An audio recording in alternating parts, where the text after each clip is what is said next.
Hey, MCE crew, everything woke turns to shit. And the situation with crime in America today is a perfect example of that.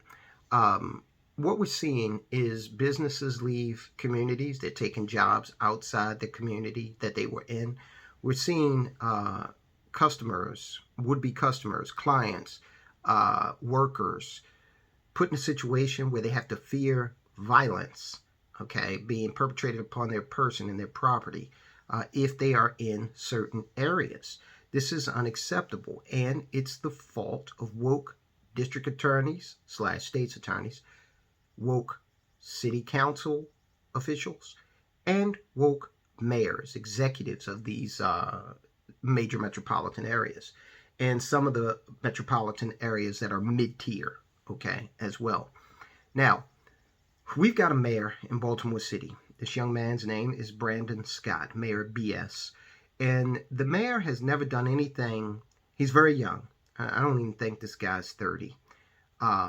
If he is, he's in his very early 30s. So very few life experiences, has never worked for a corporation, has never owned a business, but he knows everything. You know how you were at that age. You knew it all. And God, this guy knows it all. He knows so much that the murder rate in Baltimore City is skyrocketing. It's a good chance that we might come close, Baltimore City might come close to the 400 murder mark this year.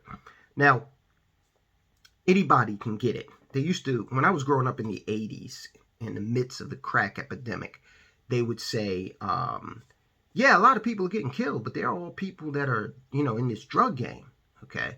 And that really wasn't true, but it was more true then than it is now. We, children, the elderly, people in their homes, okay? You don't have to be in the street in Baltimore City to get killed. In fact, some murderers just went up in a single mother's home with her 2 children in the home. They killed the mother there in front of the children. And as of right now, they haven't been apprehended. So hopefully they will be very, very soon. Because these people don't give a damn about you. They don't give a damn about, your family. And you're down there paying taxes or patronizing businesses or working or all three. And the government, they're like, look, to hell with you. What we're trying to do is redress things that happened in the past. Now look, in an enlightened society, if you identify inequities that occurred in the past, what you do is you put things in place to make sure those systemized inequities do not occur again. Remember, the system, okay, perpetrated inequities on individuals. So you make sure that your DAs, your police officers, your witnesses are actually airtight and that they've actually, have proof that these crimes have been committed. Another thing, they're putting this all on the citizenry. And what I mean by that is they've got this catch and release, soft on crime approach that does not take into account this.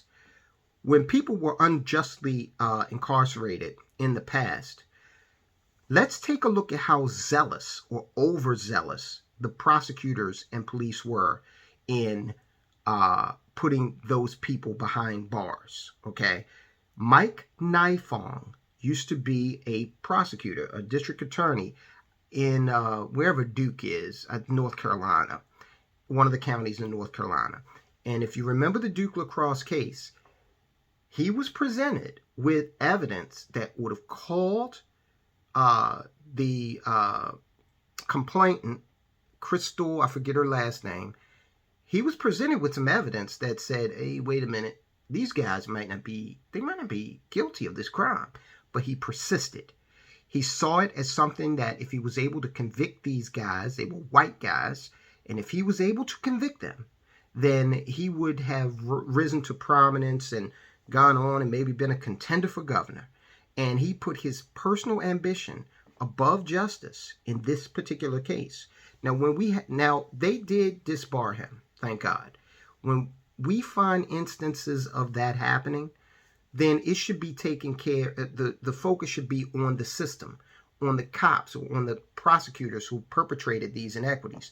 It shouldn't be focused on society in general and saying we're just going to take a soft approach on crime and, law-abiding citizen, hey, good luck, watch your back. So this, again, has a very deleterious effect, yes, I do love that word, on your ability to go about your business. And when I say business, I'm talking about in an economic fashion. I'm talking about the definition of business in terms of the economic value.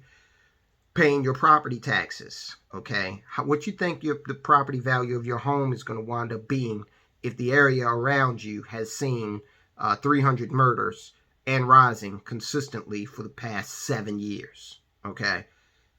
You're going to get to a point where if you're in the highest tax jurisdiction in the state, which Baltimore City is, property tax jurisdiction, then and your property value is decreasing,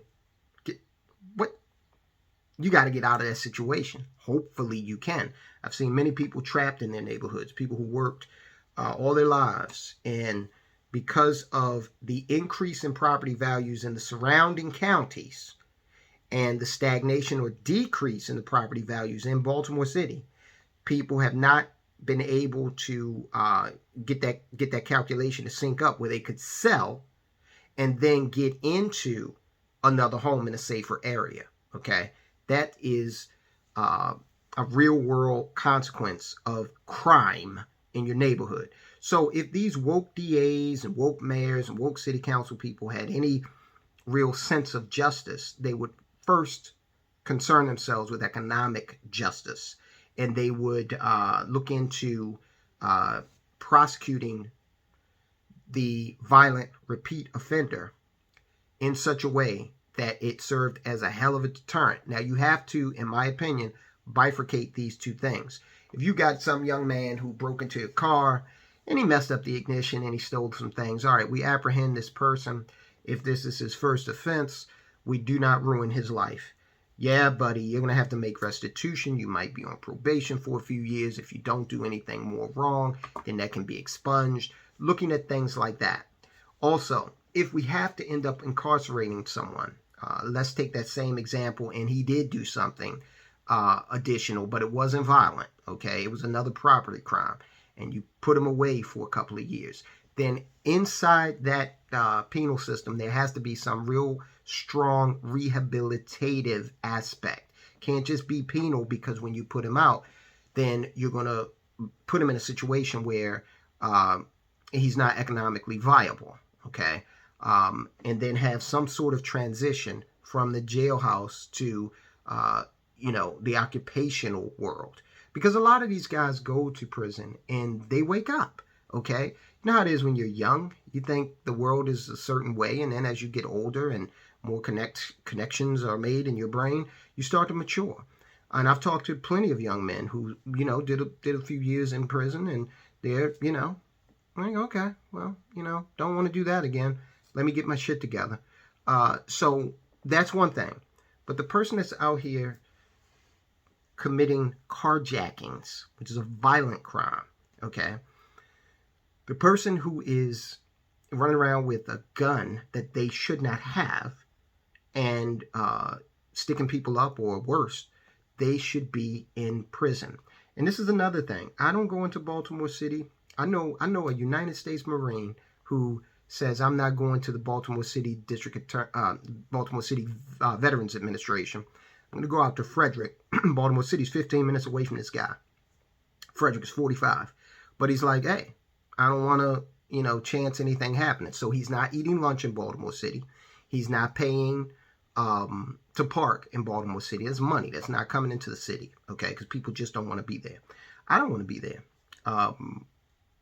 My philosophy is, if I go into Baltimore City and end up in some type of situation, like say somebody tries to carjack me, again, this is beyond a property crime. This is a violent crime, because in Baltimore City, getting your car might not be enough. They might want to beat the hell out of you or even shoot you. So I don't go into Baltimore City because I don't want to have to shift. And I literally do this, and I know a lot of people who do this. When we cross the line into Baltimore City, cross the border into Baltimore City, the mindset changes. you are now in survival mode. Okay, seriously. And my thing has always been, I don't want to go into the city because I know me. Okay. And there's only three alternatives or three outcomes with regard to how I would react to a situation. And those three outcomes are shock trauma, central booking, or a cemetery, King Memorial Park. Okay. Those are the three outcomes. Because if you try to carjack me, I'm thinking about what you might attempt to do if I surrender the car to you. Okay, because in Baltimore City, again, we've seen people surrender the car and then still get shot. Okay, or they tried to take the car and then maybe somewhere along the line they had, didn't want your car, shot you, and just rolled out. You dead, and car's still there. All right, so if I've got a 2,000-pound battering ram on my person or wrapped around me, then I'm going to use that to get out of that situation. And I don't want to be in that situation. I sit here, I do money changes, everything. I'm not, Mr. T. So many of you have no idea who the hell Mr. T is because you're not as old as I am. But I'm not an action hero. I'm not thinking that way. I don't want to think that way. I don't want to think like I'm in a war zone, okay? Or on the Serengeti and I'm a gazelle and let me watch out for these lions. I don't want to be that way. That releases all types of detrimental chemicals into your body that your kidneys and liver has to process and decreases the lifespan, decreases your lifespan, adds stress. I'm not trying to do that. So, Kraken, one of the largest crypto brokers, headquartered in San Francisco, they've woken up.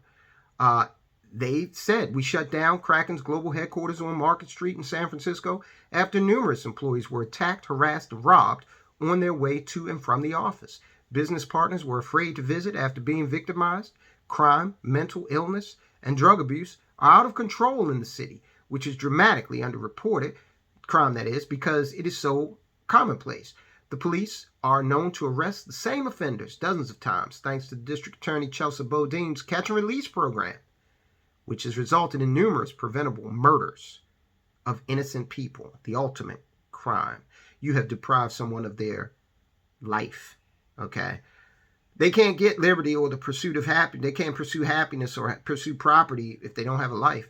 San Francisco is not safe and will not be safe until we have a DA who puts the rights of law-abiding citizens above those of the street criminals he so ingloriously protects. So, what can you do about this? Well, I've said it before, I'll say it again. Man, you got to stop supporting these woke politicians, and I know you don't, okay? I will not, and look, I don't believe that voting and politics is the ultimate answer to everything in this country. It's not, because this crime problem has some other tendrils to it in terms of the environment that people are raised in. And look, you can make any kind of argument you want. When you do not have a stable family unit, when you don't have that, then the data shows, okay?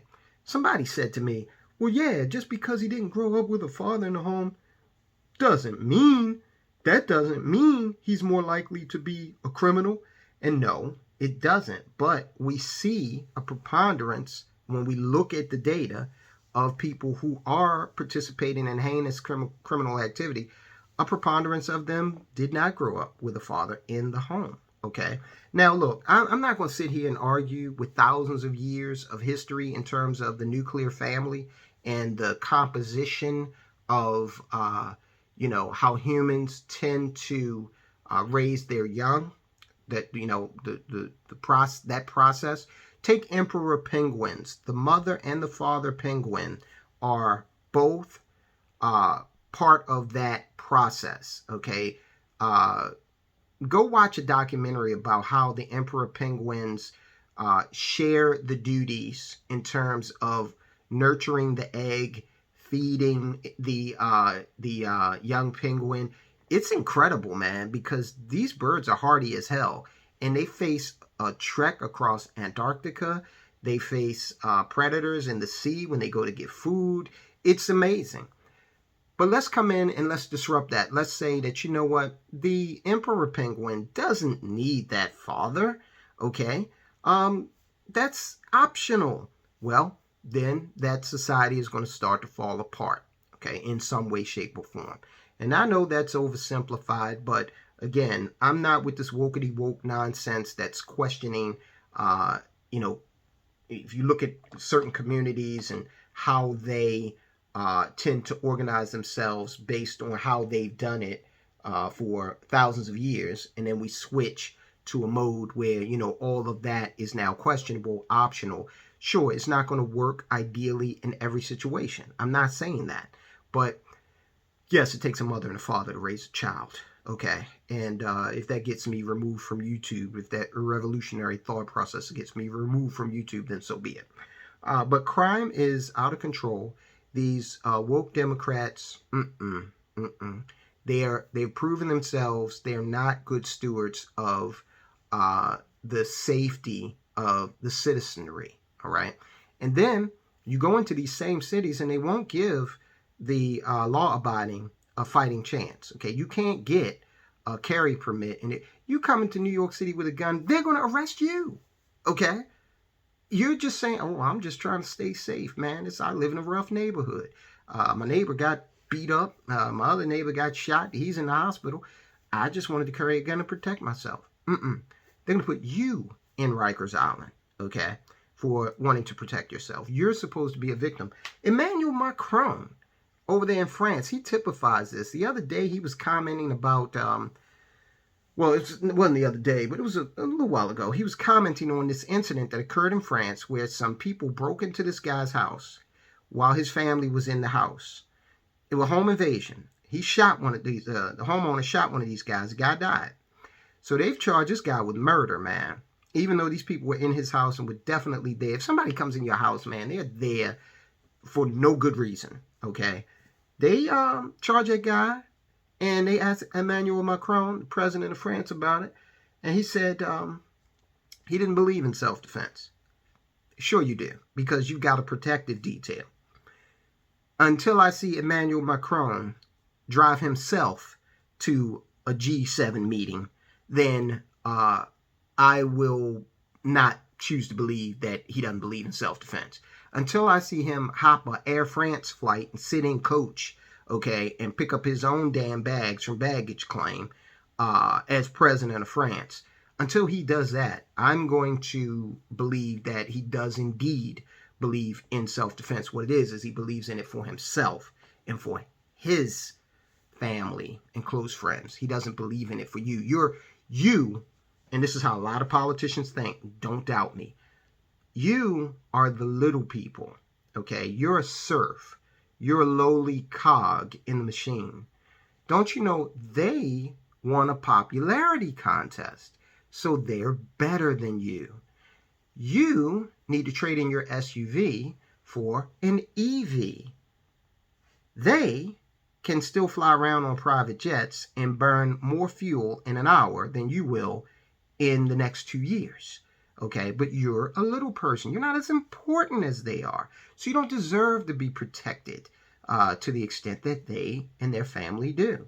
That's why we got to put people in office who understand that crime needs to be controlled. And criminals have proven, violent repeat offenders have proven they don't want to be a part of our society. So let's oblige them, okay? And remove them from society for a portion of time. And then maybe if they can prove that they've been rehabilitated, depending on the heinousness of the crime, some crimes they don't deserve to be released for. Any crime perpetrated against a child, no, you sit right there in prison for the rest of your life. You've either stolen the innocence of a child, or you've, taken the life of a child or some defenseless person in some heinous act. No, you don't deserve to be a part of society. Okay, that's irredeemable. All right. So crime and money, it definitely has a deleterious effect. Yes, I love the word on what you're out here trying to accomplish economically. All right. We see this major corporation beat feet out of San Francisco. We saw the Walgreens closing again in San Francisco and some other jurisdictions because of these laws that say, well, people can come in and steal up to a certain amount, and they'll be issued a citation if they're apprehended. Okay, what kind of nonsense is that? All right, have you ever tried to get deodorant from a CVS or Walgreens? You gotta ask somebody, hey, can you go? I'm trying to get some Old Spice deodorant. I'm trying to get some boxers, some laundry detergent. Can you unlock the thing? It's insane. All right, guys. I'll talk to you soon. To learn more about how you can achieve financial independence, check out these videos we recently posted on the Money Changes Everything channel.